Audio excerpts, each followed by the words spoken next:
Goketsu will be the next SSR Plus character coming out in May, so here's everything you need to know about Goketsu and whether or not he is worth pulling for. So let's get into his attack skills. So for his basic attack, he attacks a single target for 120% of his attack, and for his ultimate attack, he attacks enemies in a column with 3 hits for 150% of his attack, plus an additional 42% of his max HP, during which he triggers Breakthrough, which is a brand new mechanic that removes the activation of Unyielding and Specialized Unyielding. So this means that Geruganshub's Undying Shields will no longer be up for 4 actions, as Breakthrough will allow the enemy to be hit the very next action, and this mechanic activates once per attack. And if you have his keepsake, you'll unlock his Ultra Ultimate attack, where he'll deal 180% of his attack plus an additional 54% of his max HP. And he gains an additional buff which increases both his crit rate and crit damage by 30%, so this will allow his ultimate to deal a much higher damage output. Moving along through his passive skills, so for his regular passive, at the start of battle, he increases his max HP by 100% and recovers 50% of his max HP, which is the exact same mechanic as what Carnage does, which before every round he recovers 50% of his max HP. And before any character's action, he removes stun of one ally up to 2 times per round, so he will be able to counter Galewind's stun. If you manage to limit break him to 5 stars, he recovers 70% of his max HP, and if you manage to unlock his 5p Awakening, he recovers 90% of his max HP, as well as being able to remove stun from an ally up to 3 times per round. Now going through his awakened passive, so at the start of battle he summons one crow which inherits HP by 400% of Goketsu's HP. This crow will share 85% of incoming damage for allies in Goketsu's row, and after consuming all of the crow's HP, the crow will then explode and deal bonus damage by 30% of the crow's max HP to 3 random enemies that are not in their unyielding states. This explosion will also reduce the target's specialized unyielding states by 2 actions, much like how Atomic's ultimate attack works. And if you unlock his second awakening, he will summon a second crow to share incoming damage for your allies in the other row.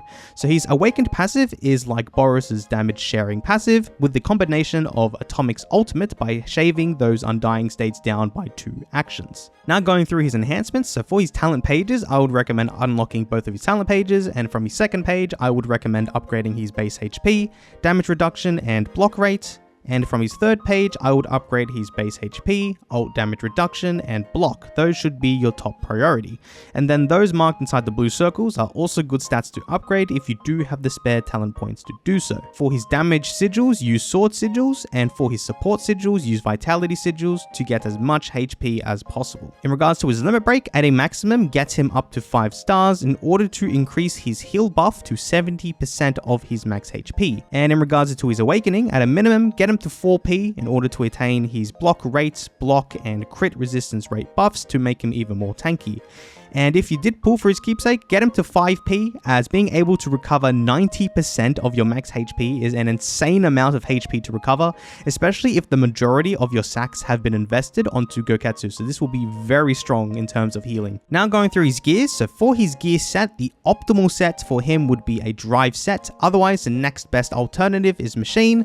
Then some other orange gear sets that can be used include suit, battle, casual, magic, and or primal. And with his gears, you would want all 4 of them having HP bonus in order to be as tanky as possible. Now you could decide to put 1 crit chest piece with him, but I don't believe that's probably the best with his kit, so I would just go for the most HP that you can gather and just make him as tanky as possible. And for his buff gears, all of them should have HP, with your villain gear having HP bonus and flat HP, your grappler gear having flat HP and either crit if you do plan on pulling his keepsake for more damage, or block rate if you want to optimize a more tanky build, and your dragon gear having flat HP and damage reduction rate. And if you manage to get an augmentation from upgrading your dragon gear, getting a block augment would work best with Goketsu. Now I will also be providing some examples of what some lineups can look like with Goketsu. Now for this segment, I did decide to add both Goketsu and Garo because they have been confirmed to at least be coming out, but we're still unsure on how Garo is going to be released, whether it is within this month or next month or whatnot.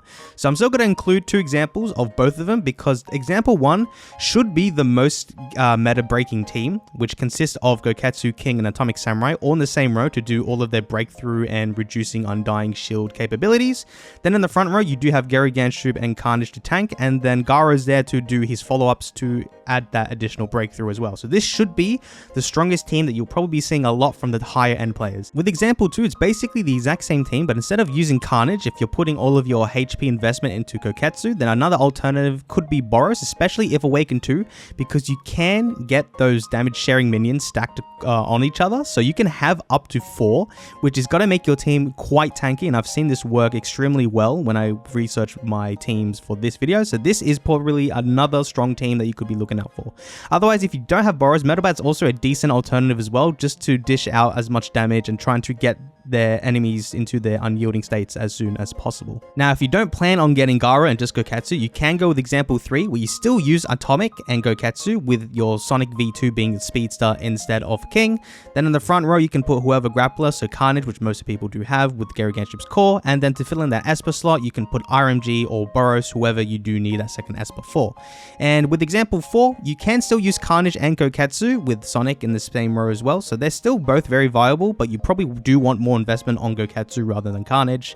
Then as another alternative, you can use Watchdog Man and or Gale Wind. I've seen them both work kind of well.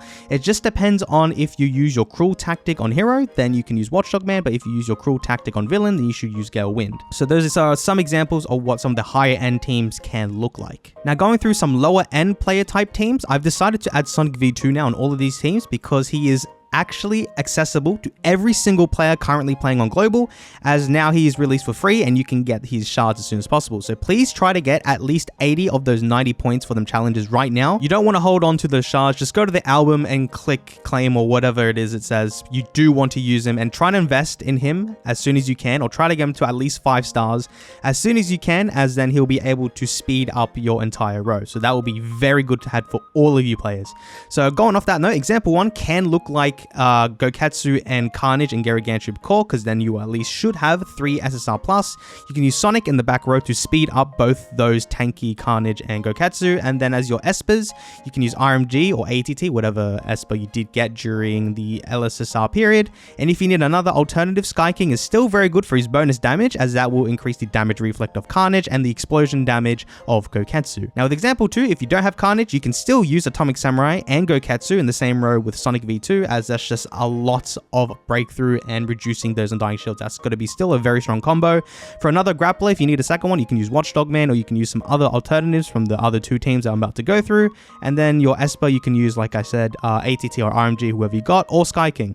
So example 3, if you only have 2 SSR plus, you can use Goketsu, Sonic, and Gary Ganshub in the same row. Gary Ganshub you want to put in this row at least, just to get that berserk on your row. Then for Esper alternatives, you can use Phoenix Man, but make sure with Phoenix Man you put him in front of your strongest unit, because when you're going up against column attackers like Atomic and Goketsu, if Phoenix Man is dead before they attack, then those won't be able to target your Goketsu, so then your Goketsu can survive for much longer. So Phoenix Man is still a very good pick to use if you do have any spare Esper slots, but for grappler slots, you can use Alloy. Alloy is still quite useful because he has that ult damage reduction, and you don't really need much investment into him at all. He doesn't need any sacks. He's just there as a throwaway and as a support, so he's still very good to have if you don't have any other SSR plus grapplers. And finally, with example 4, if you only have Goketsu and Gary Ganshub, then you can still be fine. If you have Soryu, that'll be really good, especially when in the same row with Sonic V2, as he does deal more damage when he does have tenacity onto him, which you get for free with Sonic V2. So you can use this combo as well and make Soryu your sub DPS. Otherwise, another great alternative as a grappler is Fistfight Jin, because he does have that encourage buff, which gives you an extra energy, which is great when going up against ceiling units such as King, Plus, and Watchdog Man. So Fistfight Jin is still a very good choice. If you want to as well with this team, for example, since you're using Sonic V2, you can also use Tank Top Vegan just to increase the tenacity rate, so the shield rates of those tenacity shields as well, if you do want a bit more tankiness and want to use Tank Top Vegan instead. So those are some examples of what some lineups can look like when you do have Goketsu. So going through the main takeaways from this unit, he is an insanely tanky unit with great amounts of heals and HP recovery, not to mention his damage sharing minions, which by the way, do stack on top of Boros' minions, so he will become a very strong tank that can replace Carnage Kabuto in PvP. He also counters unyielding units and Gargantuar's core, as Breakthrough is able to completely remove all the states of unyielding, which he can also reduce the unyielding states from his minions, much like Atomic, so it's a 2-in-1 combo. He has stun removal, which he can grant towards your allies, so he's a very selfless character that provides great utility for your team, and can counter those pesky Galewind players, especially if they have their cruel tactic for their villains. He synergizes very well with Giro Giro in future, as he relies on the death of your allies' minions in order to inflict his own ultimate follow-up, which will be very strong in PvP. And finally, he'll be great in both PvP and PvE, as his breakthrough and damage sharing will help you out in across all game modes, so he is a very well-rounded character. Now, going through the cons about him, firstly, he does need both his Keepsake and Awaken 2 in order to maximize his usefulness in PvP effectively, but you can get away with just getting his Keepsake if you don't heavily focus on PvP, but you need to make sure that you do pull for his Keepsake.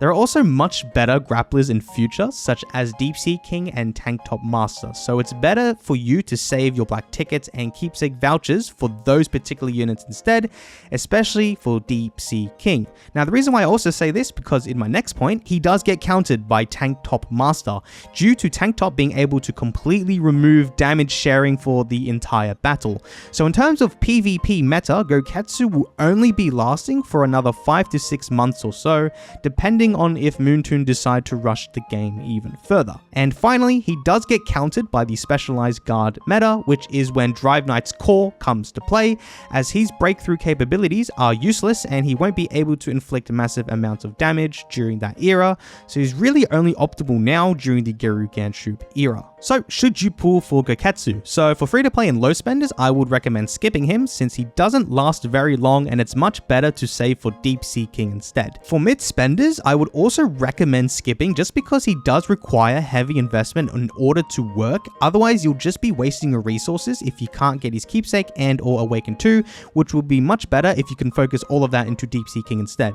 However, if you don't have Carnage and you really can't wait until Deep Sea King in about 5 months time, but can pull for Deep Sea King and another spare character, then Goketsu is a good pull to help you out in both PvP and PvE for the time being. And for high spenders, with the news that Goketsu is this month's limited banner, and with Garo still being unknown, Goketsu is a very strong pull if you want to dominate in PvP, especially to counter Galewind, as those stuns are still being used by many top players today. However, if you do really want him, then you have to at least get his Keepsake for sure, and Second Awakening if possible, as he does become extremely strong with that Second Awakening. And now I present the predicted SSR Plus timeline for Global. So in very recent news, it appears that there isn't going to be a double banner anymore, as Goketsu is confirmed as the next monthly banner, whereas we are still unsure how Garo will be released. So this either means that Garo is free via an event, Garo is obtainable through the Awaken Wheel mid-May, or maybe even the Hero Backup Stick or some other packs, which I highly doubt.